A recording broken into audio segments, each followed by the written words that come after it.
బాధగా అనిపించింది అండ్ హ్యాపీనెస్‌గా అనిపించిందండి ఇలాంటి మూమెంట్ మాత్రం.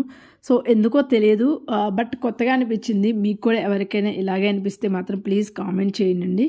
సో, మేబీ ఎవరొకరు నాలాంటి వాళ్ళు ఉండొచ్చేమో అనుకుంటున్నాను. సో, చూద్దాం ఎంతమంది కామెంట్స్ చేస్తారో. ప్లీజ్ దయచేసి అయితే ఈ వీడియోకి కామెంట్ చేయండండి.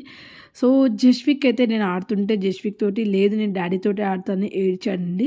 సో, ఎప్పుడు కూడా నాతోటే ఆడుతూ ఎక్కువ డే టైంలో అయినా గానీ, నైట్ అయినా గానీ ఎక్కువ నాతోటే టైం స్పెండ్ చేస్తూ అమ్మ, అమ్మ అని తిరిగేవాడండి.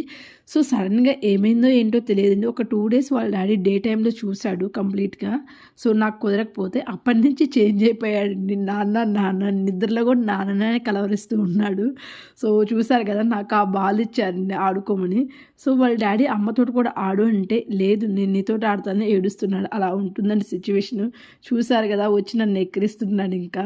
సో, ఇద్దరు కలిసైతే హ్యాపీగా అయితే ఫుల్‌గా ఆడుకున్నారండి ఫైనల్‌గా. సో, ఫైనల్‌గా కావాల్సింది కూడా బాబు ఆడుకోవడమే కదా! ఎవరితో ఆడుకుంటే ఏముంది.